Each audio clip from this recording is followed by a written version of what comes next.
So I'm the proud parent of an autistic daughter, 16 years old, who may or may not be college bound like so many other people. And as my daughter turned to a teenager, I realized that there are so few opportunities for high functioning autistic kids out there, and that the statistics of autistic individuals who are underemployed or unemployed is just abominable.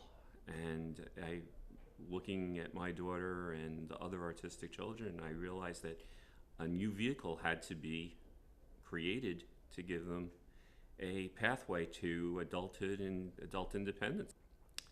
Spectrum Innovates assembles a group of autistic individuals, young adults, that share a similar passion. It takes that route and engages them in creativity and making, and then imparts the skill sets for transition and for life skills through the learning process of the tools of their passion. And this has been a rather revolutionary idea up until the last couple of years, where now studies out of NYU, Yale, have come to show that this is a route to achieving transferable, permanent skill sets. Our next step was to look for a delivery vehicle, and we found a natural fit with the constructionist and maker environments. So the question I get a lot with that is why the maker movement, and why specifically with this population, with individuals that have autism. And the answer I find is that the maker movement offers a different experience and a different environment than traditional school environments. For young people who maybe haven't had the greatest experience in a traditional classroom, this different approach of being really student-centered, of being focusing on someone's strengths rather than their weaknesses, focusing on their creativity rather than their ability to stay between the lines, actually strengthens their motivation to engage in the world around them.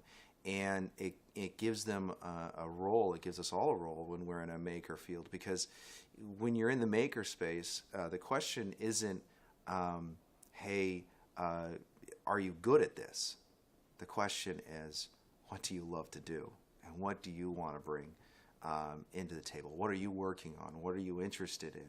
After they live in the maker space for a bit and they get to do those first couple of projects, then the work begins. They come across a problem they don't know how to solve, and they have to ask for help. They come across a problem that they do know how to solve that somebody else is having, and they want to help, and they try to reach out and have that connection.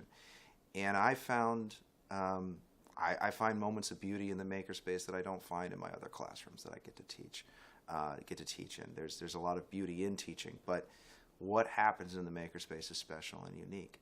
And when I get to bring that to a group of young people that have never experienced it before, it's an absolute thrill, and it's something that I'll do for as long as people will let me to do it. The more that Spectrum Innovates has come from being a concept to being a design program, the more I've realized that you need to get so much information out in such a short amount of time.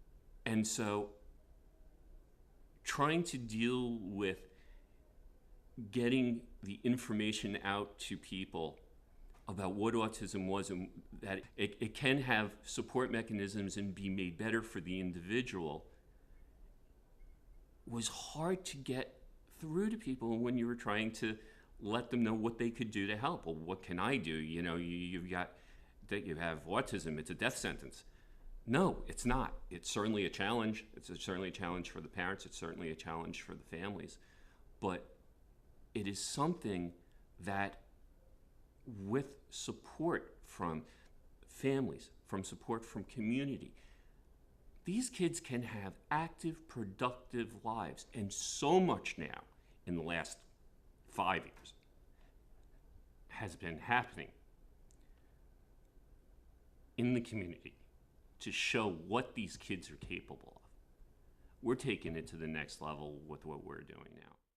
One of the great things about making, one of the great benefits about making, especially for young people who are moving from late high school and trying to move out into the workplace or into college, to independent living, is a set of transferable skills that aren't so much can you do something, such as can you do computer programming, do you know a language, or do you know how to weld, or do you know how to swing a hammer if you were trying to be a carpenter, but a set of social skills and a set of executive functioning skills which aren't practiced in the classroom as much as we would like. And we know that young people who are on the spectrum need these skills explicitly taught, and they need explicit practice, and that's what the Makerspace provides.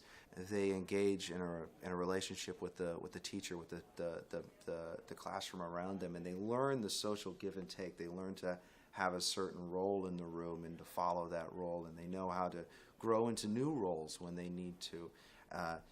And on the planning stage, when you have a project that you're just so passionate and you have an idea that you just want to get out, and you learn to ask for help, you learn to write it down, you learn to communicate with other people, because you need them to be part of your project and to give you more advice and to give you their knowledge so you could take it to new heights. They're able to practice the planning skills that they can take into the workplace.